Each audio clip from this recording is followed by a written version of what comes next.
Okay, last couple of questions here should be fairly short. Just want to know your honest opinion on Russia and China domestically and internationally, maybe more China. Obviously, there's constant claims about China.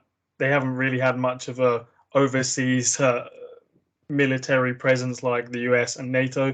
So, what is your honest assessment of Russia and China? Because no, obviously, government is normally honest and innocent. Right. So, obviously, I'm sure you're not too up to date on their domestic policies, but if you are, I was just interested to see your thoughts on it, aside from, what the US and NATO has done in the world. Well, I mean, neither are places I want to live. Put it that way. I mean, they are authoritarian regimes. I mean, you certainly see with, say, the media crackdown in Russia, which is replicated in a lot of ways in Ukraine as well. But at least the Ukrainians were invaded and occupied, so you can kind of somehow justify their media crackdown and their political crackdowns. But it's certainly, I think, with the Chinese, with I think. What they're going through with COVID right now, with what we saw with the protests that they had at the end of last year, that a lot of them had to do with COVID, but there was also too, I think there is much deeper and greater anger, societal anger that was pent up. I think militarily, Russia has shown itself to be capable at waging a limited war in Ukraine, much more capable than it seems as if Russia has been painted two ways in the West, either as losing the war in Ukraine, completely incompetent. Okay, well then why are we so concerned? Why are we saying that everybody in NATO has to spend 3% of their GDP?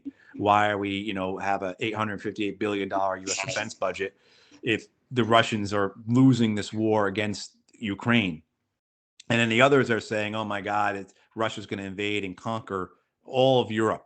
And it's like they're what, 40 or 50, they've been able to take 40 or 50 kilometers west of their own nation. That's it, for a war that they've been preparing for decades. That's all they've been able to do, right? So now I think their goals are limited, right? But I don't think the Russians ever had the ability to take Kyiv, say. And I think they knew it. I think that was a feint that was meant to try and produce early negotiations, try and get your hand wrapped around the throat of your enemy, right, and force them to negotiate. I think that's what that thrust was.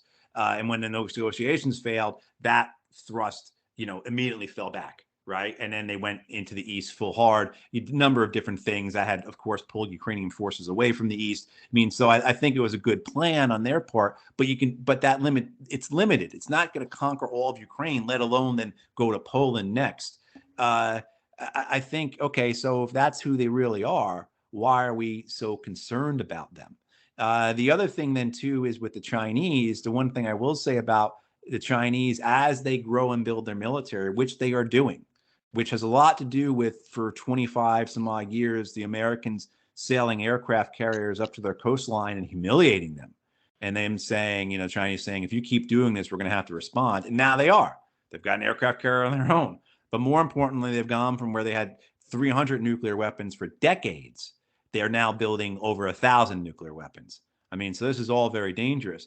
I will say about the Chinese, and you're talking about a country that has, I think, 2 overseas military bases, both in Africa, and they're more commercial than they are military by any understanding of them. You see it in their film industry, though, that they are preparing their public for future wars, for future overseas military adventures. You have some very big films coming out of China that have done well internationally. There's a series called the Wolf Warrior series, which I think are the biggest revenue for Chinese film. And it's a commando film, an Arnold Schwarzenegger type kind of thing, Jason Statham kind of, super soldier killing the terrorists kind of thing. But there's other films like that. And of course, there was the big film last year they had on the Korean War out of the Chinese film industry. And I think that might have been their biggest film of all time, actually. And again, that was about intervening in Korea to stop the Americans from invading China. That's how it's told. And so you see, I think, with the film industry, along with this burgeoning military industrial complex, and then along with unrest, domestic political unrest, well, everyone will tell you, going back through the Greeks, right? You've got a problem at home, start a problem abroad and distract your people from it.